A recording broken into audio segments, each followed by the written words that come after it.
Déterminer U indice 0,4 avec 2 décimales. La seule chose que l'on sait sur le cours avec du U quelque chose, c'est cette formule-là. Donc on sait que la probabilité que X soit compris entre moins U alpha et U alpha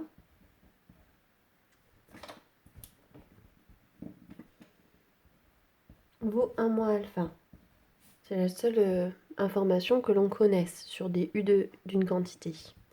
Ici, on aurait alpha qui vaut 0,4. Donc on remplace tous les alpha par 0,4.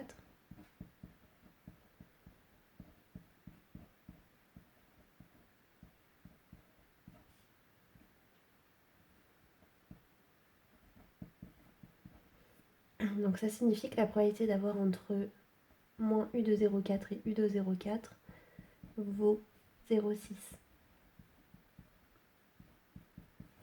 Donc si on le représente, on a toujours une loi normale centrée réduite. Donc la probabilité d'avoir entre moins U de 0,4 et U de 0,4, donc la probabilité qui est ici, vaut 0,6.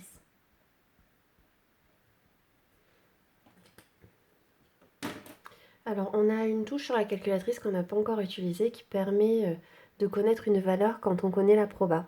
Donc c'est ce qui est intéressant ici. Je connais la proba et j'aimerais bien avoir la valeur associée. Donc cette touche-là, elle a besoin d'avoir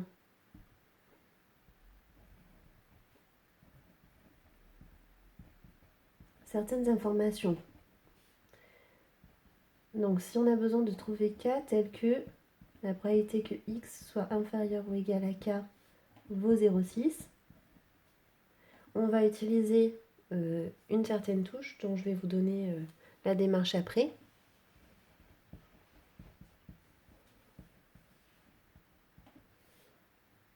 Donc on utilise toujours option stat distri, toujours, alors je ne me souviens plus comment c'est écrit après, donc option stat distri norme.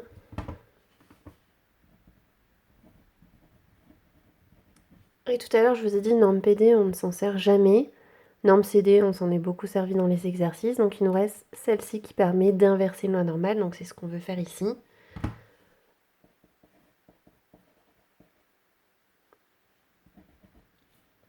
Voilà, donc on va utiliser cette fonction-là. Ensuite, on écrira,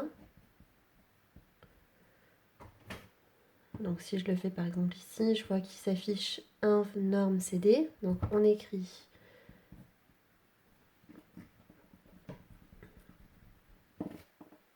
on pourra dire que K vaut 1 norme CD. Alors j'ai besoin d'inverser 0,6 et les paramètres sont toujours une loi normale centrée réduite, donc 0 et 1. Donc j'inverse les paramètres, 1 puis 0. Et ça me permettra de connaître l'information qui est là. Sauf que si vous regardez bien, ici, je fais une petite remarque, j'ai besoin d'avoir un inférieur ou égal, alors que là, ma proba, je la connais comme étant un encadrement et pas juste une majoration. Donc pour pouvoir utiliser cette formule-là, je vais essayer de me ramener à une formule qui ressemble à ça. Or, si je regarde, et du coup j'aurais envie de dire que c'est ça là, le fait d'avoir plus petit que moins U de 0,4. Et ça, je peux l'exprimer. Alors comment je peux l'exprimer? Je sais que tout ce qui est là, ce morceau-là et ce morceau-là, donc la probabilité que X soit plus petit que moins U0,4,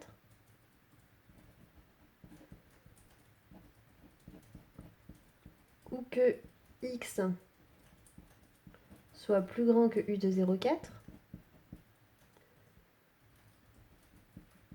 je sais que cette proba-là, c'est le contraire le contraire du fait que ce soit entre les deux bornes, donc c'est le complément pour aller de 0,6 à 1, ce qui fait donc 0,4. Donc je sais que ces deux morceaux font 0,4. Par symétrie, je vais pouvoir dire du coup que la probabilité que x soit juste plus petit que moins u de 0,4, c'est la moitié. Cela, si j'ai exactement la même quantité, il suffit de regarder 0,4 et de le diviser par 2. Donc c'est la moitié de 0,4 qui fait 0,2. Donc ce que j'ai besoin d'inverser, c'est plutôt ce 0,2 et en fait pas 0,6. Donc pour trouver moins u de 0,4, je vais faire comme tout à l'heure, inf norme CD. Alors je vais inverser 0,2 et les paramètres sont 0 et 1 que j'inverse, donc 1 et 0.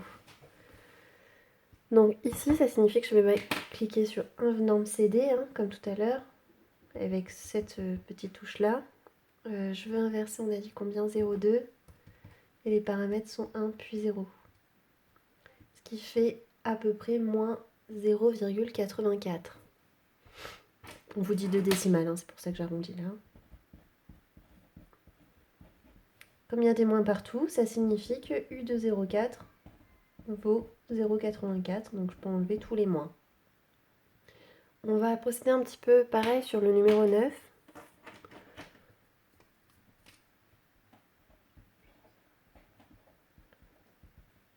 Donc sur cet exercice, on vous dit que t est une variable aléatoire qui suit la loi normale standard, donc c'est-à-dire la loi normale centrée réduite. Déterminer à 10-2 près le nombre r strictement positif, tel que la probabilité que t soit compris entre -r et r doit être égale à 90%, donc à 0,90. Donc je vais raisonner un petit peu comme tout à l'heure, enfin pas un petit peu, exactement comme tout à l'heure. J'ai toujours une loi normale centrée réduite. Je sais que la probabilité d'être entre -r et r, ça fait 90%.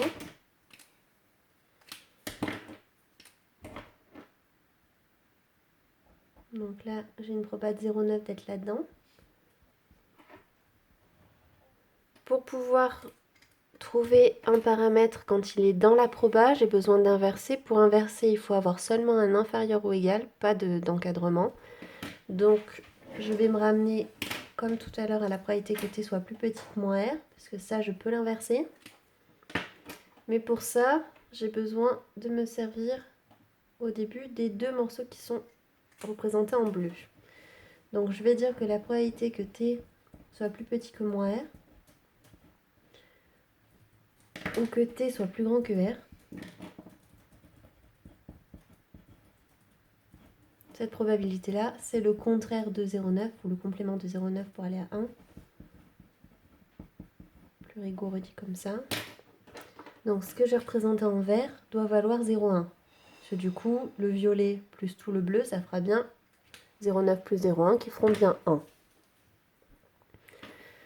Mais ça veut dire quoi? Ça veut dire que du coup, le morceau vert, c'est la moitié du morceau bleu. Donc la probabilité que t soit plus petit que -r, c'est la moitié de 0,1. Donc là, je suis en train de regarder que ce qui est représenté en vert sur mon dessin. Et la moitié de 0,1, c'est 0,05. Donc pour trouver -r, il va falloir que j'inverse encore la loi normale. Et je vais dire que -r, peut-être essayer de faire en sorte quand même que vous puissiez tout voir. Donc je vais pouvoir dire que -r, c'est l'inverse. Alors j'ai pas la place, je vais écrire en dessous. J'ai besoin d'inverser 0,05. Et les paramètres, c'est toujours une loi normale centrée réduite. J'inverse tout le temps les paramètres pour la loi normale. Donc 1 puis 0. Donc si je refais, j'inverse. On a dit on inverse 0,05. Les paramètres sont 1 et 0 quand on les a inversés. Ce qui fait donc moins 1,64. On vous demande toujours un arrondi à 10-2 près. Du coup, si -r, ça fait à peu près moins 1,64, ça veut dire que r, ça fait à peu près 1,64.